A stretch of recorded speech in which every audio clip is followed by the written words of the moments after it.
birder. I really have no idea when exactly I started. My mom and dad say I've kind of loved birds for as long as I've been around.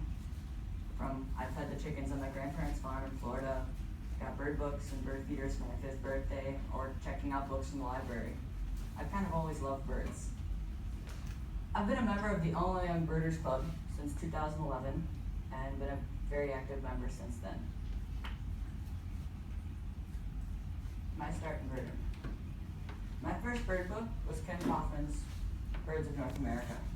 I bought the book when I was 6 years old, and at the time, it was my most valued possession. I took it with me everywhere. Vacations, car rides, bed, bathroom. It went with me wherever I went. At the time, I was going to a Waldorf school in Naperville, Illinois. At the school, they had about 5 acres of woods, a wetland, and a sledding bowl. All of them were great for birding. At the time, I was still learning my birds, so we found a cedar waxwing, and it was like a mega rarity for me. I had never heard of them before, so that was probably one of my most remembered moments there. And then my mom, she has done everything for me. She's taken me everywhere, packed all the bags, made all the food. I mean, she's done everything for me, so I couldn't have done it without her, so thanks, Mom. Well, some of you may be asking yourself, why bird? Because, in my opinion, there's no answer, you just bird. It's kind of hard to explain, but it's true, you just bird. There's not much to it, you just love birds. And in my opinion, they're the coolest things you can possibly think of. There's hundreds of thousands of birds everywhere you go. There's 10,000 species in the world, I think 1,000 species in the US, and they're just amazing things.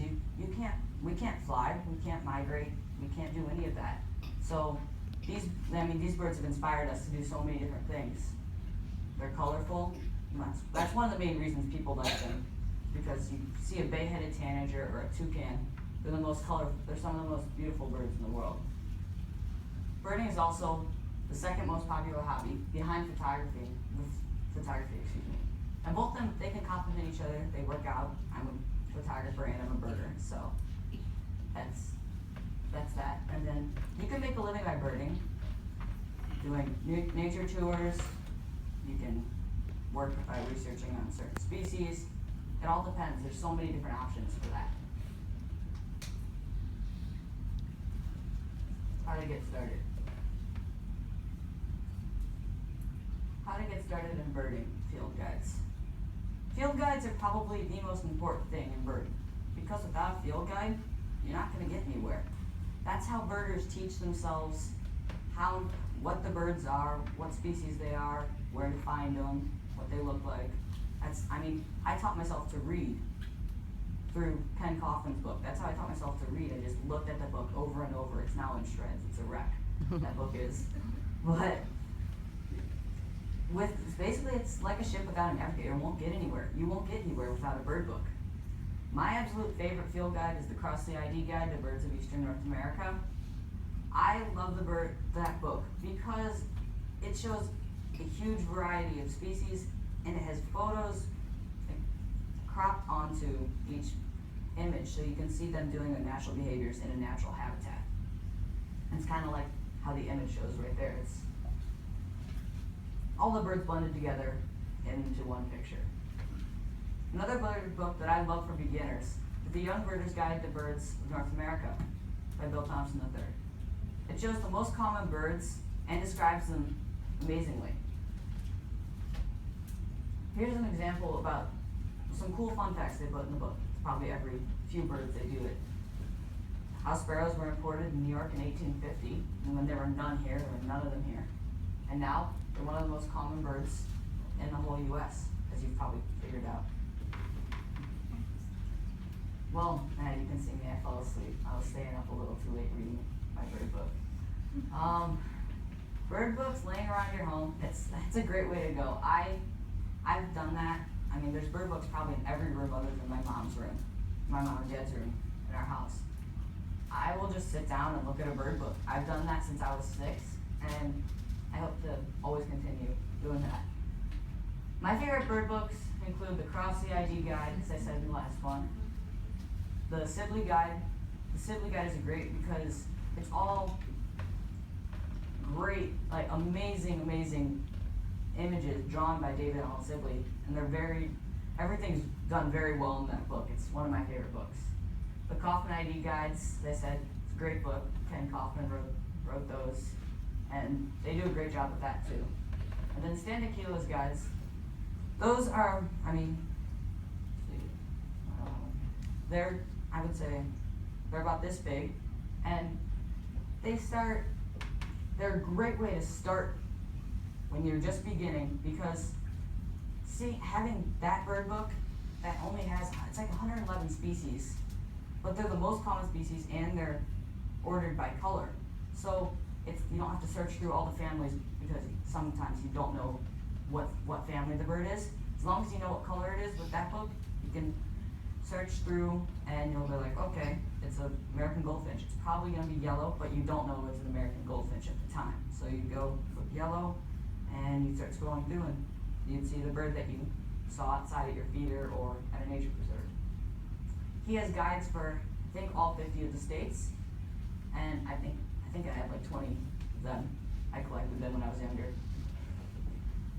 Well, now that most of us have smartphones, they've come out with this really ingenious thing for birding, their birding apps. So they can have calls on them, they'll have pictures and illustrations. It's all done in this one little app, and they're really amazing. I mean, you carry all those books right there. That would be like carrying, I don't know, 5-10 pound bird books in your back pocket, where you can carry all these bird books, and they have bird calls on them, and most bird books don't have calls on them, in your back pocket and on just one small phone. My favorite apps include the Audubon Birds, which is the one in the bottom left on the page on the right. That one, I started with that. That was the first app I got, and it was amazing because it had eBird built into it, so I could see what birds were being seen around me at the time. And it also had how to find them by family, how many species there were in each area. Like you could say, I'm going to go to this state, and then it will show you the species for that state. You can see. So that was one of my favorite apps at the time. Now my main apps are the Sibley Birds and iBird Pro. Those are my favorites because they have a more descriptive. They give more information on the birds. iBird Pro has photos and it has great illustration, and they're more detailed. Audubon just has pictures and they don't point out things like right away. You have to press a few buttons. Where iBird Pro, when you open it up, you just press one button and it shows all the field marks on the bird. So that's why I like. So iBird Pro and Sibley are the same way, and in Sibley you can compare two birds on one screen. Merlin Bird ID, it came out, say 2 years ago.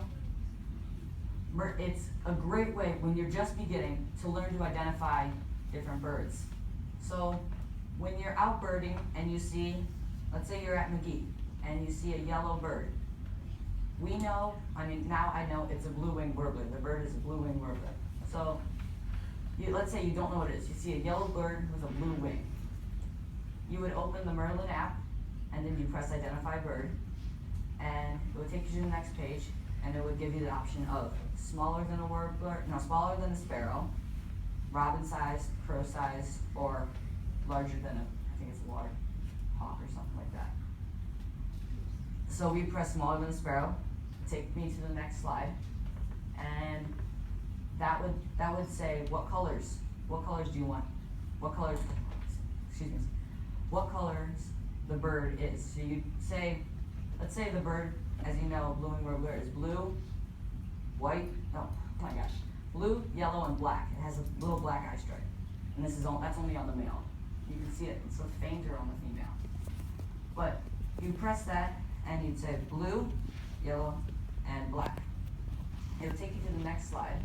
And would have all the different habitats where the birds are: wetland, prairie, woodland, urban area. We'd press woodland because that's where we saw the bird, and then it'd give you a list of birds, and the list would probably be hooded warbler, Kentucky warbler, those are all yellow and black. And then when you saw probably blue-winged warbler would probably come up first. So you'd be like, oh, that's the bird I saw. And then you press it and it would say, congratulations, you have identified your bird. And that app also has photo ID, so if you ever get a photo of a bird, you can put it into there and it would identify the bird and say, this is the most likely candidate for this bird.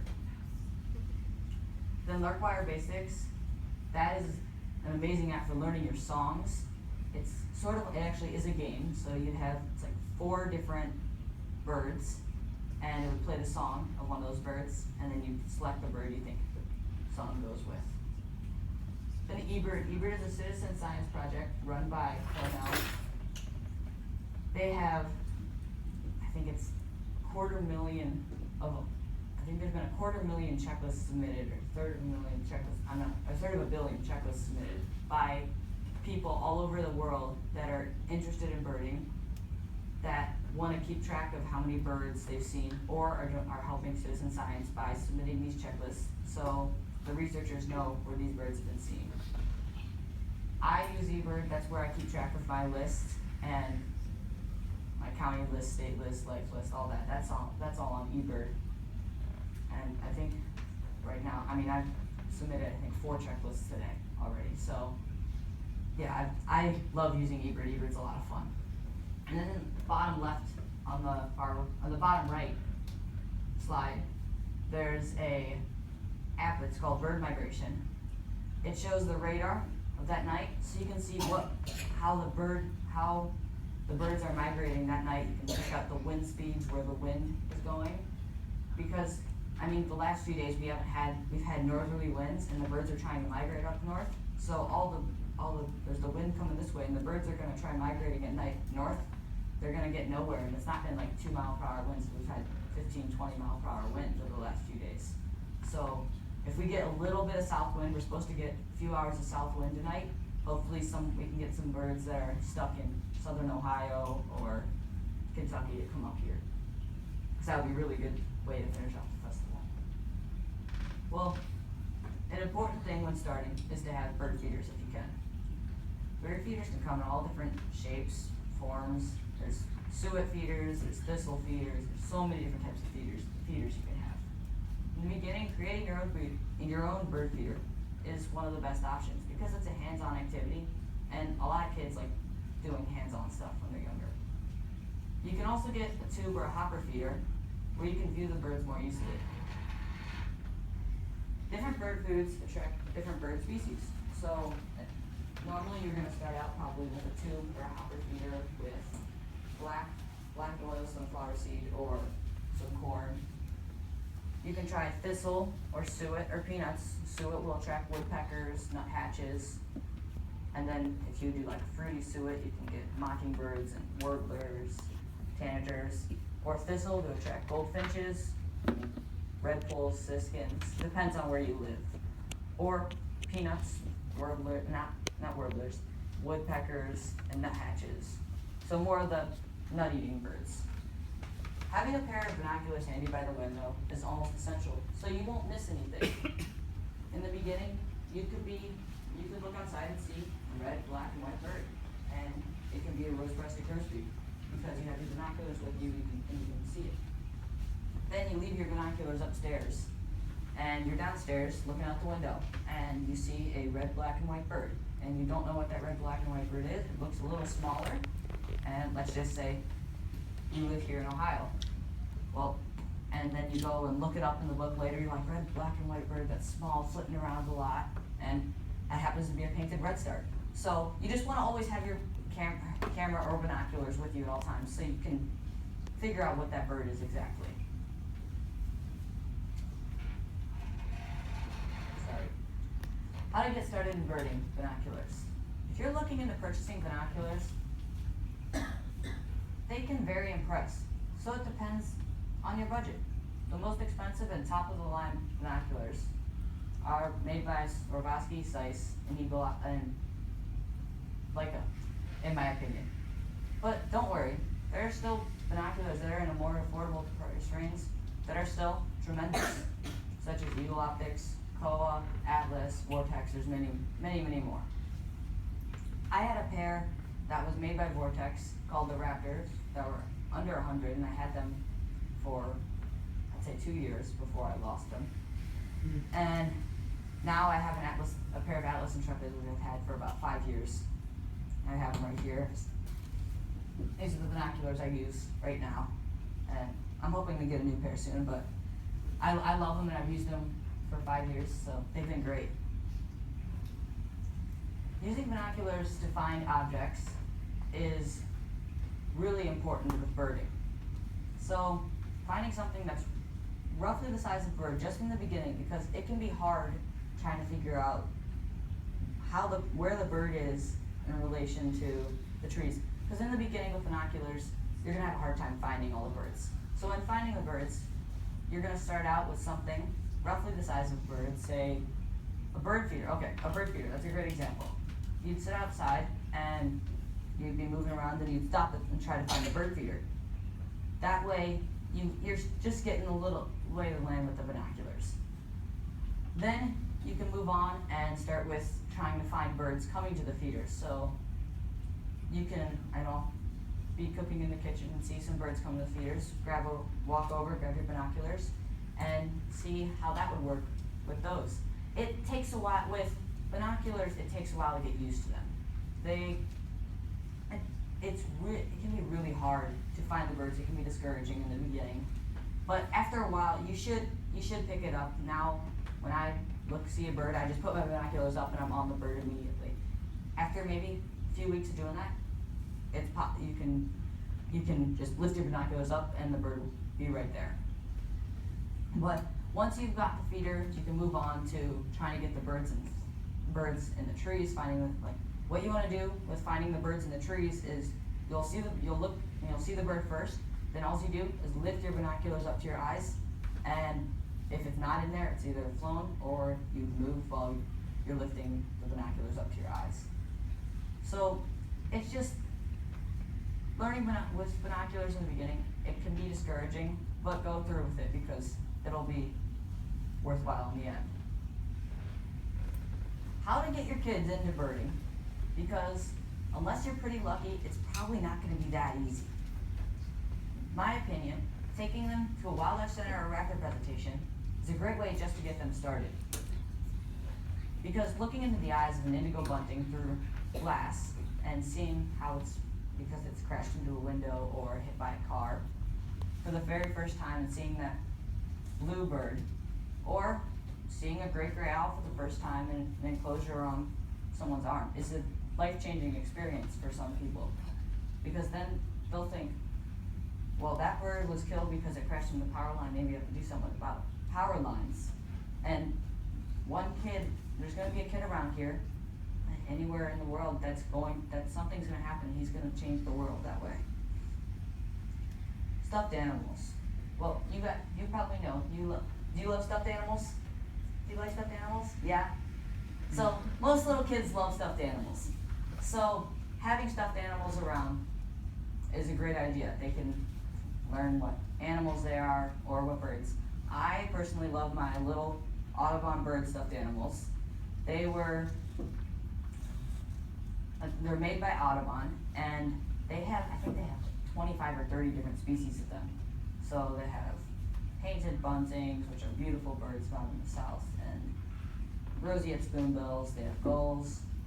They have all different types of birds.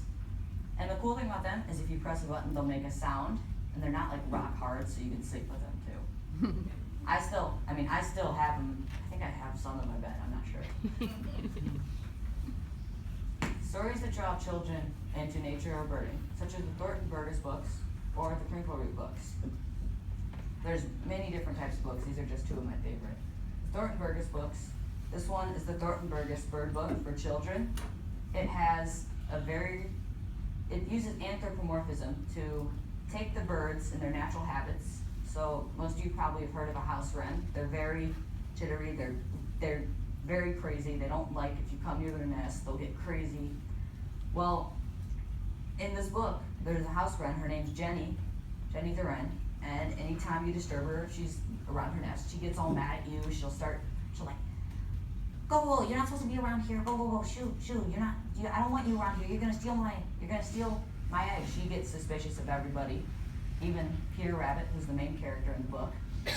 He doesn't know his stuff, so he's trying to figure out everything, and everybody else knows what they're doing, except for Peter Rabbit, and he is just trying to learn everything.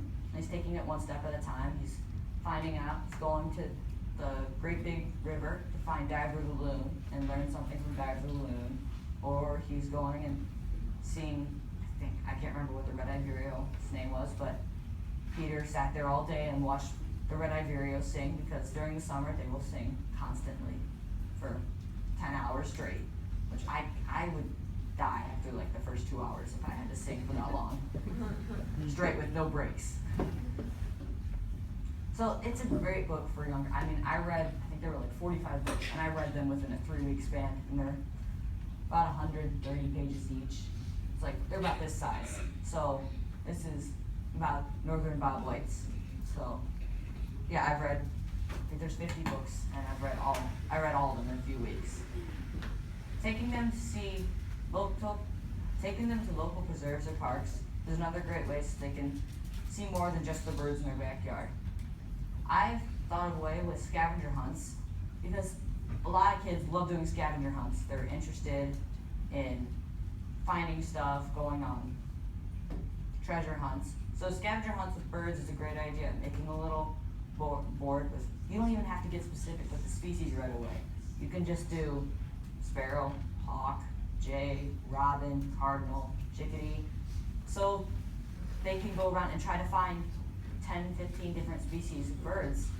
And then once they find them all, reward them with something that they will like, such as a little cookie or an ice cream. I know if my mom did that with everything, I'd do anything to get a cookie or frozen yogurt or something like that.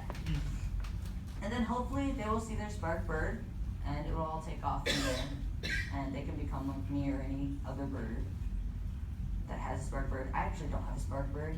I don't know why, I just kind of got into it. If you don't know what a spark bird is, it's the bird that everything kind of just clicks for, and you know birding is going to be a huge part of your life for the rest of your life, and you want to learn more about it, and you kind of get a bug, the birding bug, and it never goes away. How to get started in birding? Getting out there. Easiest way to start birding, once you know some of your common birds, is to have a bird feeder set up in your backyard. Take walks through your nature preserves or your neighborhood.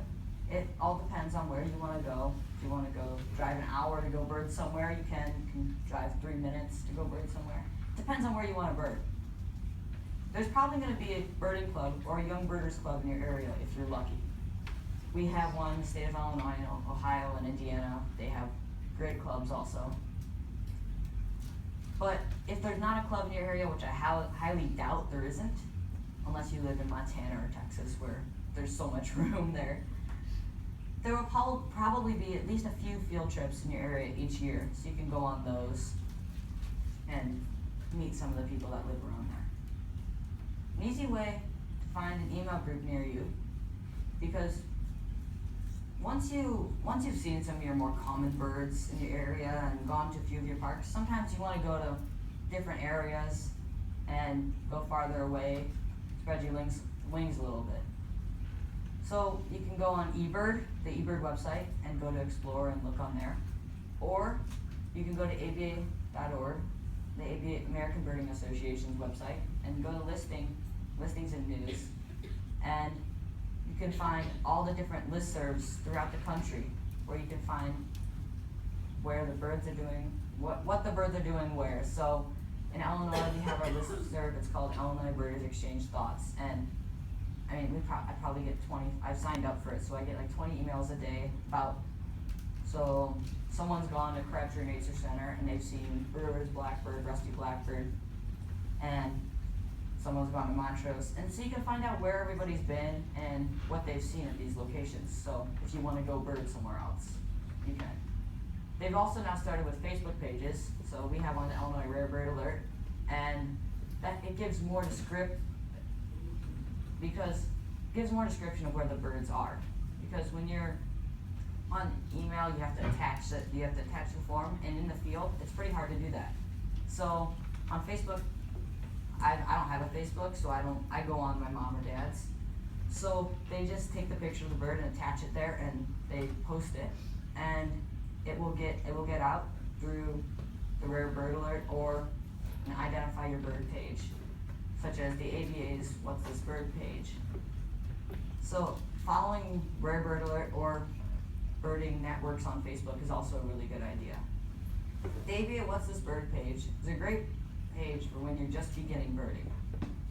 They have, I'd say, maybe close to 100 different posts a day about identification questions by people who are still learning their birds. So you can say you take a picture of a bird and don't know what the bird is. You'd post it on there, and someone would hopefully respond with the correct answer, and then you know, okay, so if I see this bird again at this location or any other location, I know it's a, let's say, red star, American red star. Forest preserves and birding locations. Since you might want to, I mean, as I said already, you might want to go beyond your neighborhood to some location that's 20, 30 minutes away. Taking them to a different location, maybe once every 2 weeks, something like that. You don't have to go at least once a week, that's if you're really hardcore with it. Can be a great option because going out and seeing different species in different areas and exploring new places is a lot of fun for younger kids to do. You can see different squirrels. There's places where you can see black squirrels, and 10 minutes away you only see gray squirrels. You might be able to see raccoons there. You might be able to see. There's so many different options of things you can do at nature preserves in different areas.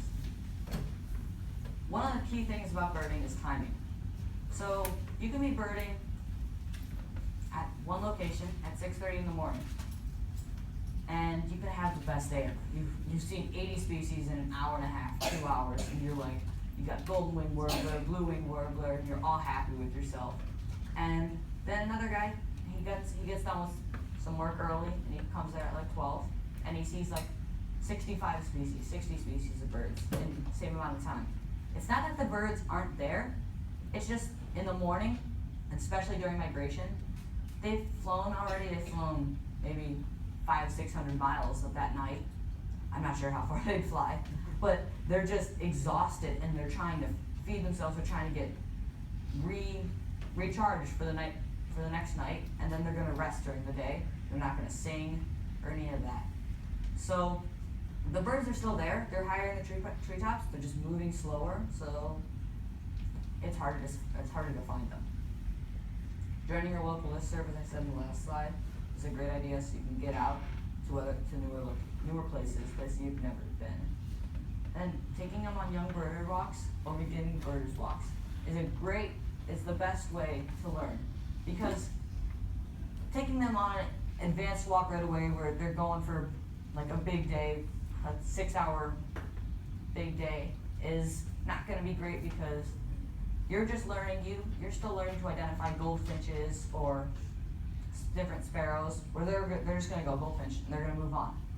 So when you're going on young birders walks or beginners walks, they'll say, oh, American goldfinch, and the leader, who's most likely gonna be an expert leader, will show you the bird. He'll point out some finer details about the bird, how to identify the bird, and then after the bird flies, if it stays or flies, you can move on and you'll find another bird. Because when you're a beginner, every bird is exciting, and still now it is for me. All birds are exciting. Maybe house sparrows and rock pigeons are an exception to that.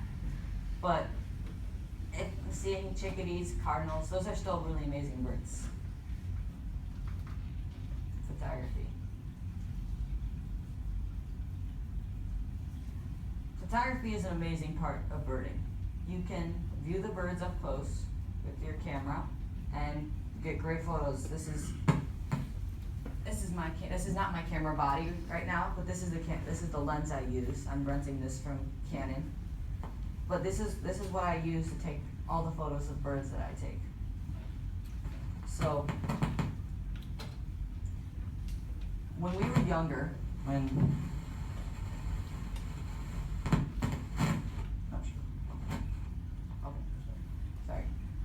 were younger, I would say 8 and 6 or 9 and 6, we would have my mom take the pictures of the birds for us, because if my mom, we only had one camera at the time, so if my mom let me take the pictures, I know Brett wouldn't be happy about that.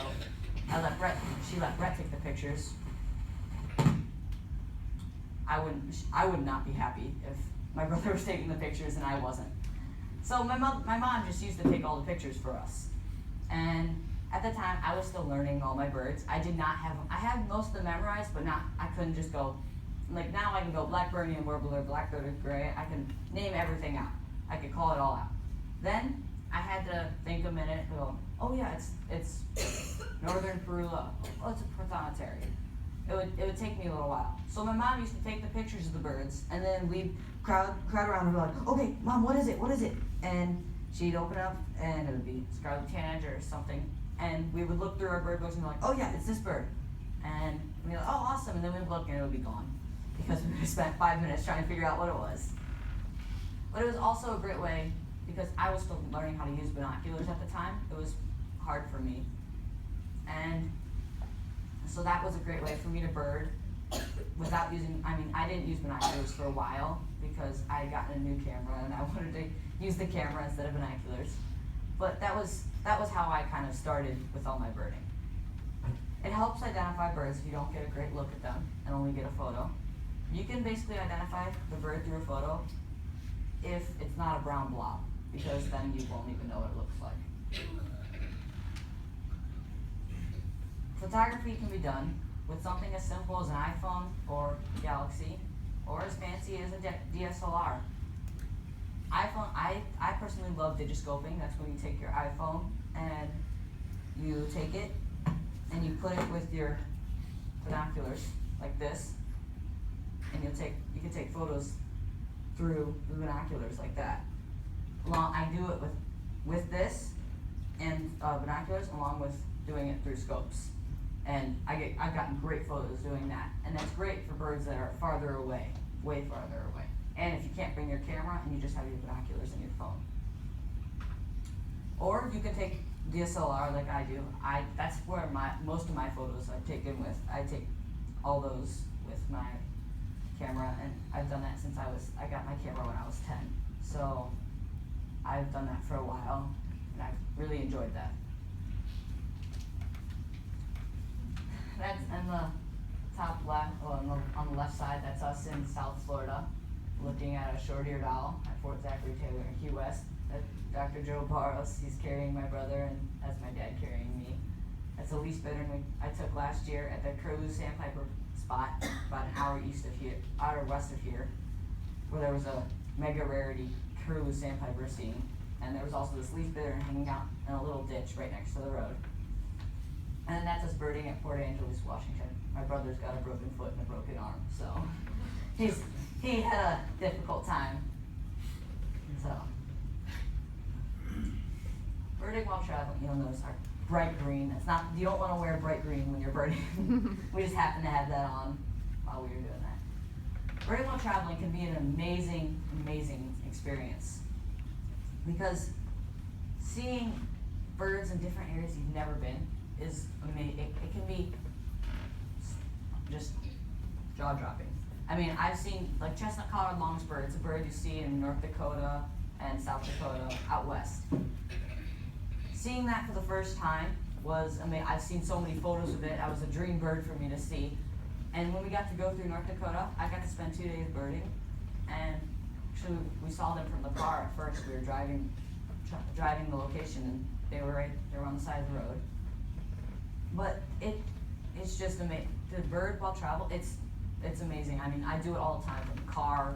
Even if we're not doing a birding trip, we're just going to see my cousins in Arizona or down to Florida to go to my grandparents' farm. I'm birding constantly. We're outside playing basketball. I'm looking up. I'm trying to see what I can see what I can find. And I found monk parakeets. They hadn't been around in that area, in an area of Arizona for almost 4 years, and I found them while driving into my cousin's house. Finding locations, it can be tricky to find the right location for you, but in my opinion, using eBird to find locations you want to bird at, because they have a specific bird there, or they have just a huge variety of birds, or looking it up online, because most states will have a birding trail that you can, like Florida birding trail, there's the Lake Erie birding trail here, where you can find out where to bird, where the best places to bird are. Birding from the car. I do most of my birding is done from the car. I mean, I am not shocked. I am shocked, not shocked. I am shocked there's not a giant dent in the window from my face being pressed up against the glass. Because when we're in the car, it almost always is pressed up there. Unless my mom's making me do schoolwork. That's the only time it's not. And the only reason I don't like doing schoolwork in the car is I'm afraid I'm gonna miss something when I'm looking down. And so birding from the car can be an amazing experience. I think I've seen probably 15 lifers just from going on a highway. Snail kite we saw on the side of the highway, Swainton's hawk, Frisian's hawk, there's just blue-winged warbler. There's so many different types of birds you can see while driving on highways, or it depends. You can see them anywhere while in the car. Breaking up a long drive to see birds along the way is a great idea, because I've traveled, like when I was 10 and my brother was 7, we drove all over the country looking for, actually not looking for, we drove to Florida and we drove out west on a trip going through so we can see Lewis and Clark. And we would stop along the way at different areas, museums, birding locations. I would always say, oh, I want to go here, and I have like 10 locations. My mom was like, yeah, we got one day to do all those. We're not going to be able to do all those. I was like, no, I want to see 10 different bird lifers. She's like, no, we only can do one. I'm like, oh, and there's always next time. So, I mean, especially if you travel sometimes with little kids, getting out of the car, because my brother has restless legs. He'll get restless legs after a little while. He needs to be out of the car running around. So we would just get out of the car. That's what we're doing this one. I was at Herbert Hoover National Monument in Iowa. We were outside just taking a little walk, getting our dog a little exercise. We saw a few western meadowlarks. Wasn't very productive, but it's just someplace you can go. Birding can happen anywhere. I mean, his gravesite is right behind those trees. So we were just going to the gravesite and we're like, oh, let's bird this little area. So breaking up drives, it's great idea to do that. In 2013, I did a mini big year. I'm supposed to say mini big, but you can only see the B. I did that. It was just incidental. I wasn't even planning on it. So we were in Florida and we were looking for the Sagres flycatcher and thick-billed vireo, which we got both of. Me and my brother got looks at those Sagres and thick-billed. And we just happened to be there, and the guy who was doing a big year came up. He's like, oh, hey, have you guys seen any great kingbirds? I need that for my year list. We're like, oh, yeah. And my brother goes out and he points out a great kingbird, and we're like, oh. And he's like, oh, great, that's number 245. And then something, I'm like, it took me a few minutes. I'm like, 245? I have 254 species right now on this year. And I think it's April right now, and he ended up with 736 species, I think, on the year. So I don't have that many species in my life anywhere. So I was kind of like, oh, he did a lot of birding. I want to do a big year sometime. That'd be fun. But it kind of struck me, and I was like, oh my gosh, I could do a mini big year. And I didn't actually let my parents know that I was doing a mini big year, or else maybe I could have reached 500, but it worked out great. I ended up with 466 species of birds in 1 year. I think we spent probably about a month and a half on the road that year driving, and I just had a great time. We did so much birding. We birded at tons of different locations all over. That's right by my house. It's Orland Grassland. We're looking at a Henslow sparrow. But there's just so many different opportunities for birding anywhere you go. This was just our trip down in April. We lived in Chicago, and we drove down and we started birding in Tennessee. We got like brown-headed nuthatch, and I don't know, we didn't get very complicated. We just got some of the southern specialties that you can't see as common in Florida. And then we drove all the way down to Miami and spent about a week birding there, and headed on through the Keys and birded Key West to the Dry Tortugas and spent a day birding there, which was amazing. That's my brother. He's about 7 at the time, and he was looking at Everglades National Park. He's looking at a heron rookery. I think he's photographing tricolored herons. That's us birding with the Barrowses. They were taking us all around Miami, and we found a little fallout. There's a place that's famous. You can feed tarpon off the docks there. And we were supposed to like start eating at 1. I don't think we sat down until 2:30 because there was so many fallout of warblers. I think we had 18 species of warblers come down to this little water area that was about this big. And that was really amazing because I'd never experienced something like that before. There were 5 blackpoll warblers on the ground, and blackpoll warblers are normally really high up in the trees on the ground. They're on the ground, 10 feet away from us, and they were just feeding. They're laying down, resting, bathing, drinking, or doing whatever they could do to calm down after the long flight from either Cuba or the Bahamas. And then that's us birding at Dry Tortugas National Park. This was trip 2 in July. We drove all the way out to my aunt and uncle's in Port Angeles, Washington. You can see it was a long drive. It was almost it was about 31 hours. And my brother was 8 at the time, and I was 10. Well, we stopped at a few places in South Dakota and one place in Montana to see. Oh, there, okay. Just to check out what birds we could find there. And I think we got 37 lifers on that trip, so that was a lot of fun too. I had a great time. I found my first semi-rarities on that trip by accident. I'd seen a few Clark's nutcrackers at my aunt and uncle's house, and I reported them to eBird. And they didn't give me a little box that would say, "Oh, these birds are rare. People might come to find them." And we had a whole disaster with that. People coming to my to my aunt and uncle's house and crawling around their property trying to find. I found 2 red-eyed vireos, and that's like a code 4. Code 5 is like the rarest bird you can find in the nation. It's like a thick-billed vireo. Those are really hard to find. Code 4 is a little less, 3 is a little less, 2 is semi-common, and then 1 is common. So we found like a code 4 red-eyed vireo for the county, and 3 code 5 Clark's nutcrackers flying over her house, and so we were getting calls. There's birders crawling all over my property. What do I do? Can you take the checklist off? And at the time, I could have just deleted the checklist. I didn't know I could do that at the time. So I wasn't even supposed to submit an eBird checklist. I was showing my aunt what an eBird checklist was at the time, and she's like, "Oh, cool," and I submit it, and the next day I'm walking outside because we're about to leave, and people pull up in a van, and I'm like, they looked like they were robbers or something. It didn't look great. They came out, and I was like, oh, and they come and like, "Is there an Eddie Casper here?" I'm like, yeah, that's me. And we just started talking, and they happened to be really nice guys, and they didn't think anybody would come over. They were wrong. And we got to know them, and we birded with them later on the trip. So, it was kind of a plus and kind of a minus, but it all worked out in the end. I hope. I don't remember what happened after that. That's us birding in Washington State. It's a beautiful state.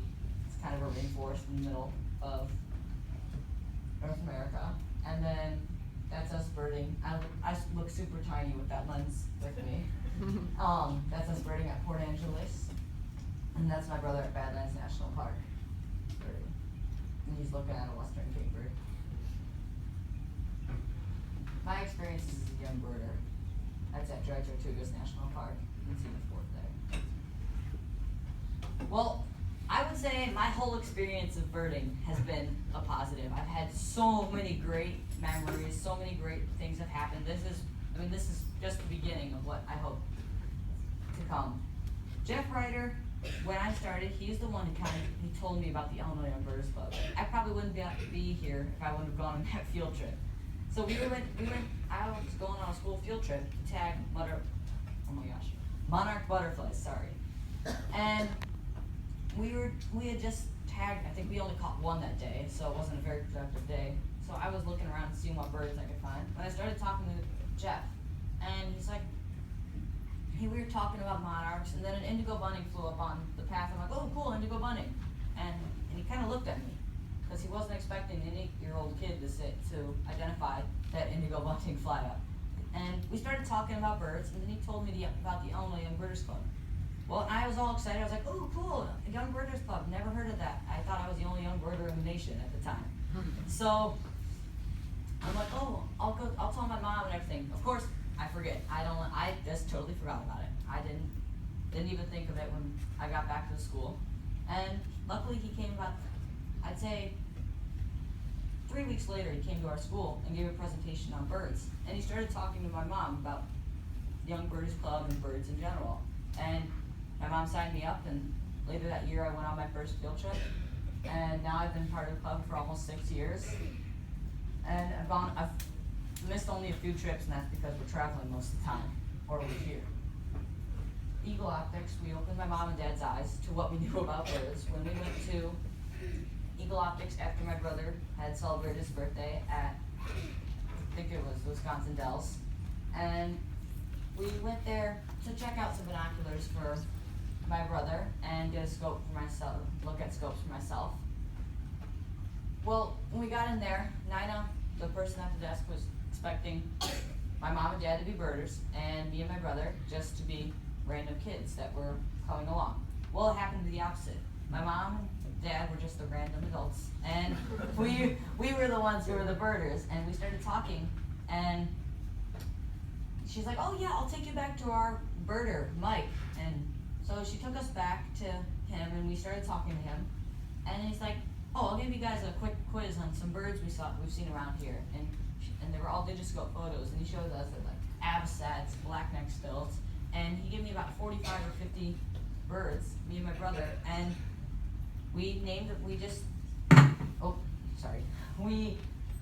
them all and got all correct except for one, which was a juvenile grasshopper sparrow. I didn't even know it looked like a sparrow to me at the time. I didn't know that's what they looked like. But it was, that's every time we got one of those birds right, that's what opened my mom and dad's eyes to what birding had to offer. Every time we got one right, I bet you their eyebrows kind of went, huh? And by the end, they were probably off their heads, not the ceiling. But that's kind of what started it all, with them knowing that we really love birds. And then all the birders who have helped guide me through this amazing experience, or the people that have driven me places. It's been a great experience, and I hope it never ends. It's a lot of fun, and I've had a great time doing it. This is birding with Maryland Angel, and Grant actually had the biggest week here, and then goofing around with Rain, and there's not much better than doing that with him. Well, along the way, I've gotten to meet some amazing birders just from being here and going all over the place, coming to different festivals. Neil Hayward, Tom Stevenson, Greg Miller, these are just some of the birders I've met along the way. I just put these up here because they were the first ones to come to my mind. And all these people, most of these people have been like, "Oh, this guy wrote this book," such as Ken. He was as a kid, he was my superhero, and he still is a superhero to me. He's the one who really got me interested in birds through his book. And a few years ago, I got to meet him for the first time, and I kind of was like, I'm standing next to the guy who influenced me to do all this with his book, and it's been amazing. And I've gotten to know Ken and Kim pretty well. They're both really nice people, but there's just all these birders are so nice. They love young birders. Greg Miller's the guy in that photo right there. He's Jack Black plays him in the movie The Big Year. It's a great movie about birding. It's pretty funny also. So, there's so many different options with birding. You can take it any direction, but just by doing I've gotten to meet some amazing birders by going to festivals and driving all over. That's us birding, the Illinois Young Birders trip. That's a nitrid parakeet, and then that's Brett and me at La Jolla Point looking for doing a sea watch. Why do I go to the biggest week? Well, there's really no question. You shouldn't even be saying this. You just come, because this hasn't been the greatest week, but I've been here when we've seen 28 species in a day of warbler, and there's only probably 35 species of warblers recorded every year here. So that's a huge amount of birds. there's great people. Everybody is very helpful and loves young birders, loves talking to everybody. And there's also a welcoming community that really supports this event. And I mean, it's just an amazing festival to come to. Well, with the positives, as being a young birder, there's going to be some negatives with it. When I started birding, when we go on young birders walks, and not young birders walks actually, beginning birders walks, there would always be a few, so it's me young birders. They didn't know me and my brother as being really helpful, pointing out everything. They thought as young birders, some of them might have thought of them as kids that are gonna be a little loud, obnoxious, might scare away the birds.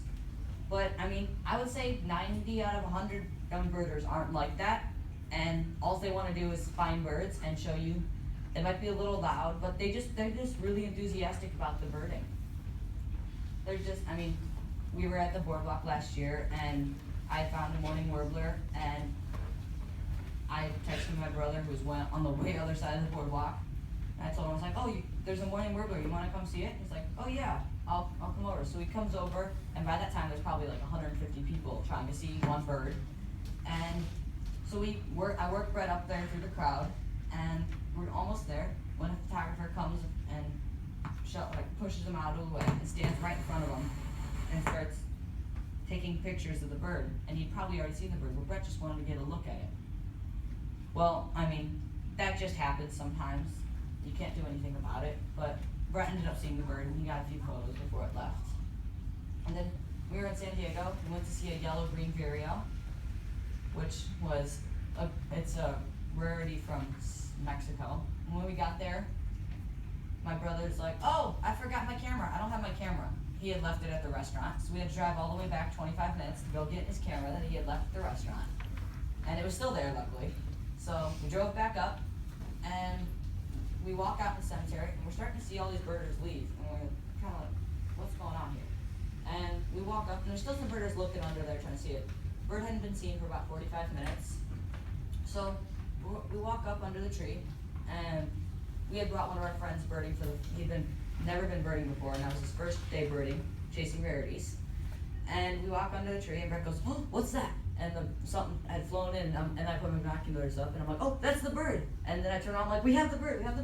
And at first, no one comes, I'm like, no, we really have the bird. And people, they come up, and they see, and it's the yellow-green vireo, sure enough. And that's the tree. You can see the tree's really big that we were standing under. And they start coming up, they're taking photos, people are turning around, coming back to see the bird, and all the people, they're all of a sudden, they're talking to us and engaging with us, and we got invited to see red-throated pipits at Dairy-Mart Road, about 45 minutes away, and we saw those birds too. So as long as with young birds, as long as you're calm and you don't worry about it, you'll be fine. There's nothing they're gonna do to you. As long as you just blow it off and don't pay attention to it, you'll be fine. That's Brett birding at La Jolla Point in California.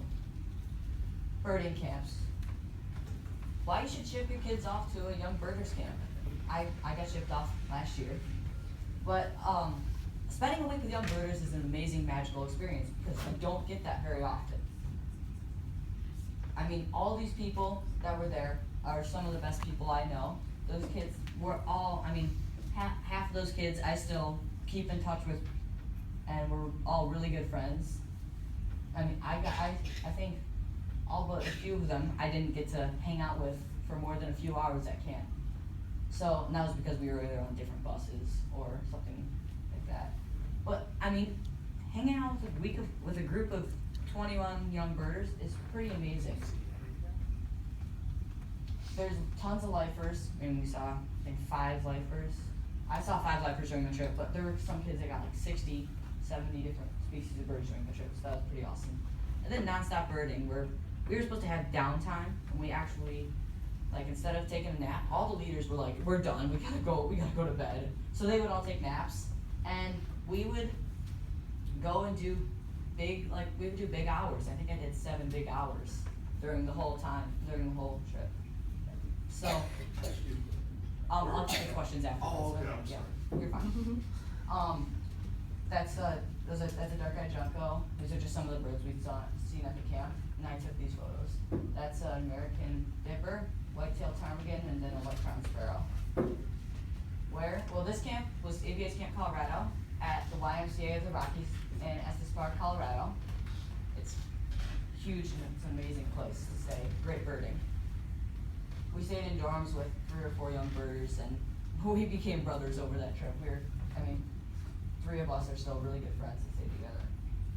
Birding as a career, one thing about birding that's pretty cool is you can use it during your life. You can be a tour guide, a bird photographer.